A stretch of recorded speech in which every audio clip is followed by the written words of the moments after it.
నమస్తే బ్రదర్, మీ పేరు? సంతోష్ అండి. సంతోష్. ఎక్కడ నుంచి వచ్చారు మీరు? మహబూబ్నగర్ డిస్టిక్, ఉమ్మడి మహబూబ్నగర్ జిల్లా, నారాయణపేట నియోజకవర్గం.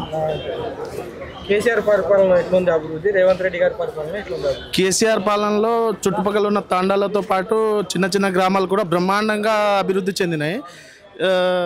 సంవత్సరంన్నర అయింది కదా మన కాంగ్రెస్ పాలన వచ్చి, ఎవరికి అభివృద్ధి కాలేదు, ఏ ఒక్క పథకం కూడా అందలేదు. ఉన్నది ఫ్రీ బస్సులు పెట్టిండు కదా, ఫ్రీ బస్సు ఒకటే ఇప్పటిదాకా అమలు అవుతుంది. దాంట్లో కూడా పల్లెటూరు పొట్టి నడుస్తున్నాయి కదా ఆటోలు గిట్ట పూర్తిగా నాశనం అయినట్టే అనుకోండి.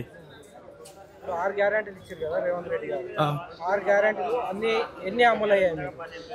6 గ్యారెంటీలు మాకు మహిళలకు ఫ్రీ బస్సులు మాత్రం అయినాయండి. మిగతాది 6 గ్యారెంటీలు మాకైతే ఇప్పటిదాకా ఒక్కటి కూడా అందలేవు అన్నట్టు. అంతే. ప్రతి మహిళకి 2500 ఇస్తున్నారు. ఎవరికి పెట్టండి అడగండి ఒకసారి. 4000. ఒక్క రూపాయి రాలేదండి, ఒక్క రూపాయి రాలేదు. వికలాంగులకు 6000 పెన్షన్ అన్నారు. ఇప్పటిదాకా ఏ వికలాంగులకు వచ్చినా మాతో పాటు రండి, మాతో పాటు వచ్చి మీరు అక్కడ మొత్తం అడగండి, అడిగి తెలుసుకోండి. ఇప్పటిదాకా ఒక్క రూపాయి వచ్చిందంటే మీరే చెప్పండి. కేసీఆర్ గారు ఎంత ఇచ్చిండో అప్పుడు అంతే ఉంది. కళ్యాణ లక్ష్మి ఆపేసిర్రు. ఇంకోటి మనకు మహిళలకు డెలివరీ అయినప్పుడు కొన్ని పథకాలు ఇస్తున్నారు, చిన్న చిన్న కేసీఆర్ కిట్, అది కూడా ఇప్పుడు ఆపేసిరండి. అప్పట్లో బాబు పుడితే 12,000, బేబీ పుడితే 14,000 ఇస్తున్నారు, అది కూడా ఆపేసారు. ఇప్పటిదాకా ఆ పథకాలు అన్నీ ఏం లేదు అసలు. అక్కడ ఉన్నటువంటి ఎమ్మెల్యేలు కార్యకర్తలు ఎవరైతే ఉన్నారో వాళ్ళకి మాత్రమే వాళ్ళు చేసుకుంటున్నారు అభివృద్ధి. మా బీఆర్ఎస్ వాళ్ళు అంటే పార్టీ పరంగా చూస్తే కూడా ఎవరికి హామీలు అందలేదండి. కాంగ్రెస్ వాళ్ళకిట అందలేదండి. రైతు భరోసా వచ్చిందా? ఇప్పటిదాకా రాలేదు. మేము రైతు బిడ్డలమే. మాకు ఇప్పటికీ 4 ఎకరాలు ఉన్నదండి. ఇప్పటిదాకా అన్న పేరు మీద ఎకరా ఉన్న గిట్ట ఆయన గిట్ట రాలేదు అన్నట్టు. మాకైతే రాలేదండి, మాకైతే రాలేదు. ఎవరికి వచ్చాయో ఇంకా వాళ్ళు చెప్పింటారు. కానీ ఇప్పుడు మా చుట్టుపక్కల మా ఒక పల్లె అన్నట్టు, మా పల్లె పోటీ తండల పోటీ అడిగినా కూడా ఎవరికైతే రైతు బంధు రాలేదు, రైతు భరోసా రాలేదు, ఇది రాలేదు అసలు. రుణమాఫీ అయ్యలేదండి, రుణమాఫీ కూడా అయ్యలేదు. చెప్పిర్రు అంటే మనం విలేజ్ పోటీ అగ్రికల్చర్ ఆఫీసర్ ఉంటారు కదా, వాళ్ళ దగ్గర చేయించుకోండి, కొన్ని రోజుల తర్వాత అవుతుందని చెప్పారు.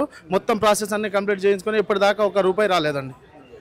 ఎట్లా చూస్తున్నారు రేవంత్ రెడ్డి పరిపాలన, కేసీఆర్ గారి పరిపాలన ఎట్లా చూస్తున్నారు? అస్సలు బాగాలేదండి, రేవంత్ రెడ్డి పరిపాలన అస్సలు బాగాలేదు. రైజింగ్ తెలంగాణ అంటున్నారు కదా రేవంత్ రెడ్డి గారు. ఏముందండి అసలు రైజింగ్ తెలంగాణలో ఏముంది చెప్పండి మీరు. రైజింగ్ తెలంగాణ అనేది పెట్టారు, దానికి మీనింగ్ ఏముంది అసలు? వాళ్ళ దగ్గర ఏం చేశారని రైజింగ్ అని పెట్టినరు? ఈ హైటెక్ సిటీ డెవలప్ చేసింది వాళ్ళేనా? ఈ హైదరాబాద్లో తెచ్చిన ఐటీ మొత్తం తెచ్చింది వాళ్ళేనా? రైజింగ్ అనేది దేనికి అంటారు అసలు? రైజింగ్ అనేది వాళ్ళకి తెలుసా? రైజింగ్ అనే అర్థం తెలియకుండానే వాళ్ళు రైజింగ్ అని పెట్టేశారండి.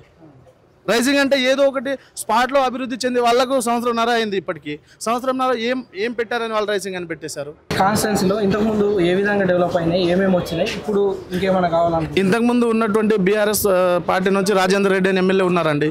ప్రతి ఒక్కరికి అందుబాటులో ఉండి ప్రజల సమస్యలపైన మొగ్గు చూపి ప్రతి దానికి రెస్పాండ్ అయ్యి పనులు చేపించే వాళ్ళండి.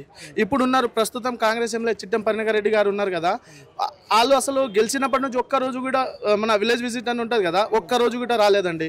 అసలు ఏ అభివృద్ధి చెందుతుంది, ఎవరికి ఏ పథకాలు అందుతుంది, అది ఇప్పటిదాకా ఎవరు అసలు కనుక్కోరండి. అసలు గెలిచినామా ఉన్నామా అంతే. అధికారంలో ఉంది కాంగ్రెస్ పార్టీ, కానీ ఎవరికి ఏం జరుగుతుంది అనే స్థానిక ఎమ్మెల్యే గిట్ట అసలు పట్టించుకోవడం లేదండి. మీ జిల్లాకు చెందిన మీ జిల్లాకు చెందిన వ్యక్తి సీఎం కదా, ఇంకా నిధులు ఎక్కువ వస్తాయని అనుకుంటున్నారా ఇంతకుముందు పరిపాలన కంటే?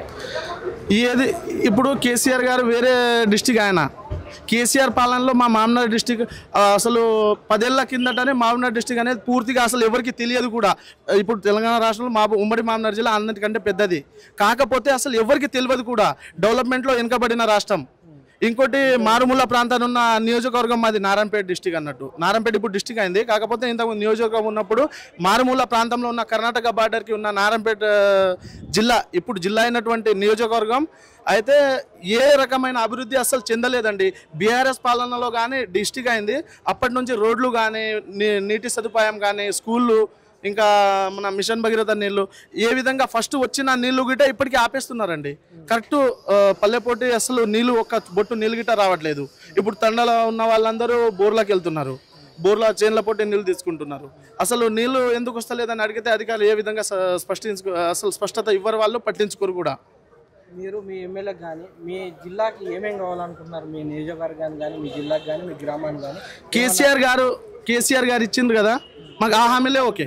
కేసీఆర్ గారు ఇచ్చారు కదా, కేసీఆర్ గారు చేసినటువంటి అభివృద్ధి దానికి కంటిన్యూ చేయండి.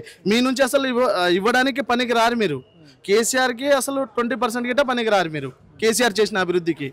ఇంకోటి, కేసీఆర్ చేసిన దానికే మీరు ఉన్నంత వరకైనా దానికే కొంచెం స్పష్టత ఉంచి మంచిగా చేసుకుంటూ వెళ్తే కూడా మంచిదే అండి. మాకు కాంగ్రెస్ పార్టీ నుంచి మాకు ఏ విధంగా వాళ్ళు ఏ పథకం ఇచ్చినా కూడా మాకు అసలు ఏం అది ఆలోచించలేదు. ఇంకా ఇప్పటిదాకా ఉన్నదే చేస్తలేరండి.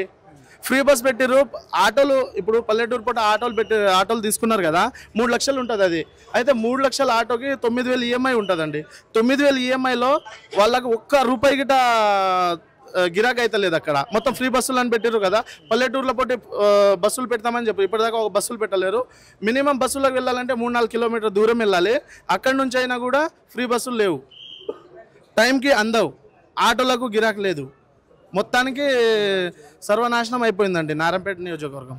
ఇప్పటికిప్పుడు ఎలక్షన్లు పెడితే ఏ పార్టీ గెలుస్తుంది? Congress, BRS, BJP? BRS party అండి. BRS party. ఇప్పుడు ఎలక్షన్ పెట్టినా కూడా బీఆర్ఎస్ పార్టీ గెలుస్తుంది.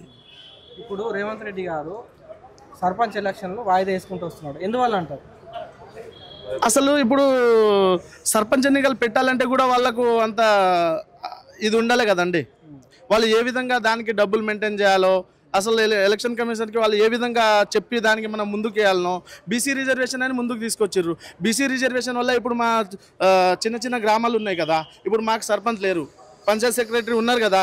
బీఆర్ఎస్ పాలన ఉన్న పంచాయత్ సెక్రటరీ ఇప్పటికీ మేము వాళ్ళకు ఒక్క పనికి వెళ్తే వాళ్ళు ఒక పనికి రెస్పాండ్ అయితే ఒక పనికి రెస్పాండ్ అవ్వరు.